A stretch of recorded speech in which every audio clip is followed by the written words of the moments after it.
سیف علی اسلام آباد، بریکٹس میں انہوں نے لکھا ہے قانون کا طالب علم۔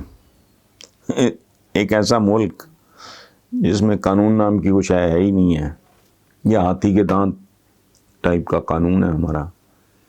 وہ ہاتھی کے دانت کے بارے میں کیا کہتے ہیں، کھانے کے اور دکھانے کے اور، وہاں یہ قانون کے طالب علم ہے سیف علی صاحب۔ یعنی اس کا مطلب ہے کہ وہ کل ہماری وکلاء برادری کا ماشاءاللہ حصہ بننے جا رہے ہیں۔ تو سیف علی صاحب کو مبارک ہو۔ بہرحال سوال ان کا یہ ہے کہ مریم نواز نے نیب میں پیشی پہ جانے کا فیصلہ کر لیا ہے۔ اس حوالے سے مولانا کا کہنا ہے کہ مریم اکیلی نہیں بلکہ ان کے ساتھ اپوزیشن کی تمام جماعتیں اور کارکنان بھی ہوں گے۔ میرا سوال یہ ہے کہ کیا مریم نواز کی نیب میں پیشی بھی عوامی مسئلہ ہے، جو اپوزیشن کی ساری جماعتیں اس مسئلے کو حل کرنے کے لیے ان کے ساتھ چل پڑی ہیں؟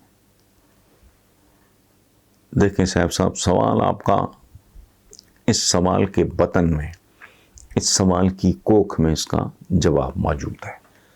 اگر کوئی بد ذہن اور بد ضمیر نہ ہو، ایک کیس ہے نا جی، جھوٹا ہوگا، میں یہ نہیں کہہ رہا، آپ منہ توڑ جواب دیں اس کا 2+2 سارا۔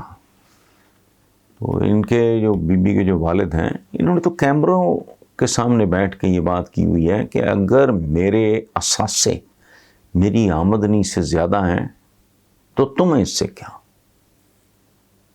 اس سے زیادہ بڑا اعتراف جرم ممکن ہی نہیں۔ میرے بھی کوئی ہیں 4-6 اثاثے، ہمبل جو ایک روٹین میں جو بندہ زندگی میں کام کرتا ہے، پوچھ لو بھائی، میں تو یہ کبھی نہیں کہوں گا، پوچھو، منہ توڑ جواب دوں گا۔ اور اگر کوئی فرق ہوگا تو 19-20 کا ہوگا، چونکہ ظاہر ہے میں کوئی اکاؤنٹنٹ تو نہیں ہوں، نہ میری کوئی ایسی امپائر ہے کہ میں نے اکاؤنٹنٹس رکھے ہوں۔ یہ تو وہ لوگ ہیں جن کے پاس ہر قسم کے پروفیشنلز کی بھیڑ لگی ہوتی ہے۔ ان کو تو ایک لمحہ ضائع نہیں کرنا چاہیے، ایسے منہ پہ ماریں جیسے تھپڑ پڑتا ہے۔ اچھا،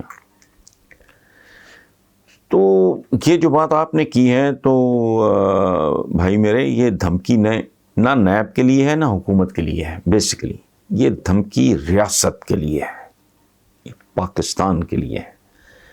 اور اب دیکھنا یہ ہے کہ ریاست کی رٹ ہے یا نہیں ہے۔ اس ملک کے سارے قانون صرف لاوارثوں کے لیے ہیں۔ پورے پاکستان کی جیلوں، بتائیں آپ، حکومت کرے یہ کام، پورے پاکستان کی جیلیں، بتائیں ٹوٹل قیدی کتنے ہیں، ان قیدیوں پہ کیسے کیسے الزامات ہیں، ان کا کن کن طبقوں سے انکم بریکٹ کیا ان کی تعلق ہے، ان کو کس کس جرم میں کیسی کیسی سزا ملی ہے، اور جیلوں میں ان کے ساتھ سلوک کیا ہو رہا ہے۔ چلو میں ایک آبزرور کے طور پہ اپنی زندگی کے 2-3-4 مہینے صرف اس کام کے لیے وقف کرتا ہوں۔ بھائی میرے، سادہ بات ہے، یہ سارے ملک کی بے شمار جیلیں، مجھے نہیں پتا کتنی، اور کیپیسٹی سے کئی گنا زیادہ قیدی ہیں، ان میں ڈکیت ہے ہی کوئی نہیں۔ یہ رازن، یہ گنڈ کپٹ، چھوٹے موٹے مرغی چور، مولی چور ہے ہی نہیں۔ کتنی بار میں آپ کو عرض کروں، آپ قانون کے طالب علم ہو سیف علی صاحب، کتنی بار کہوں کہ یہ اس ملک کا سارا نظام ایک ایسے جال کی مانند ہے جس سے چھوٹی مچھلی بچ نہیں سکتی اور مگرمچھ پکڑا جا نہیں سکتا۔ ختم ہوئی بات۔ تو کمال کی بات ہے کہ بنچ آف کرمنلز، جرائم پیشہ، سزا یافتہ لوگوں کا ایک گروہ ریاست کو، حکومت کو، اس کے اداروں کو چیلنج کر رہے ہیں۔ اور ہمارا اللہ خیر کرے، لیکن ایک بات ہے، اللہ کی خیر کی کچھ کنڈیشنز ہوتی ہیں۔ 70 ماؤں سے زیادہ محبت کرنے والا خالق، یہ یاد رکھنا آپ،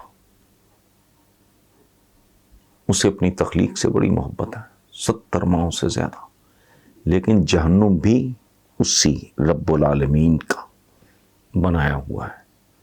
اگر فیصلہ وہیں ہونا ہے تو اس کا انتظار کریں، یہاں مجھے بھی دور دور تک کچھ ہوتا دکھائی نہیں دیتا۔ کیا مولانا اس نازک ترین صورتحال کو بھی سیاست کی بھینٹ چڑھانا چاہتے ہیں اور لوگوں کو یہ باور کرانے کی کوشش کر رہے ہیں کہ وہ ویکسین نہ لگوائیں یا پھر کورونا نام کی کوئی چیز ہی کوئی نہیں ہے؟ فیضان رحیم صاحب، آپ میرے بہت ایک لاڈلے بھانجے کے ہم نام ہو، اس کا نام بھی فیضان ہے۔ پہلی بات تو یہ ہے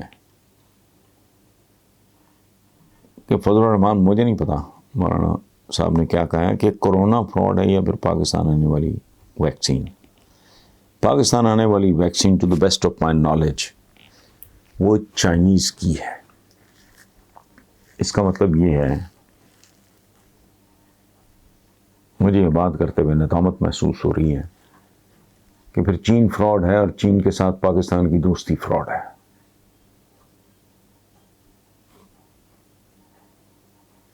مولانا صاحب کی بات کا اگر آپ سلیس اور عوامی زبان میں ترجمہ کریں تو وہ صرف یہی ہے،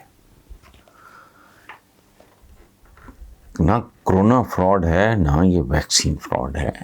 یہ چونکہ پڑھے لکھوں والا معاملہ ہے نا، مولانا میرے جیسے ہی جاہل ہیں بیچارے، اپنا اپنا ہوتا ہے نا کھاتا، مجھے کوئی تھوڑا بہت لکھنا پڑھنا آتا ہے فلانا، میرا ایسی خراب ہو جائے، مجھے ٹیکنیشین چاہیے، میری گاڑی کا مسئلہ ہو، ورک شاپ جائے، مجھے کوئی تھوڑی سی کوئی بیماری نظر آئے، مجھے ڈاکٹر چاہیے، تو ہم سبھی بیسیکلی جاہل ہوتے ہیں۔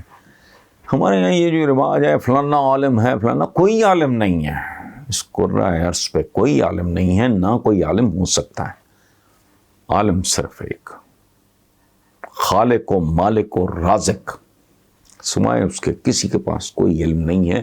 ہم اپنی اپنی چھوٹی چھوٹی ریڑیاں، چھابڑیاں، خانچے، دکانیں اٹھائے پھرتے ہیں۔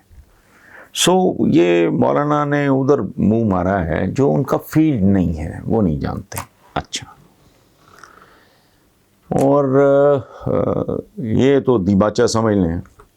میں نصابی کتابی تاریخی حوالوں سے بات کروں گا، آخری چھوٹی سی، اور وہ یہ کہ اگر ہمارے مذہبی سیاسی، خاص طور پہ مذہبی سیاسی، صرف مذہبی نہیں، مذہبی سیاسی رہنماؤں کا کوئی لیول ہوتا، انٹلیکچول لیول ہوتا، تو کیا آج پورا عالم اسلام اس سال میں ہوتا؟ کیا ہم اسی طرح راندہ درگاہ ہوتے؟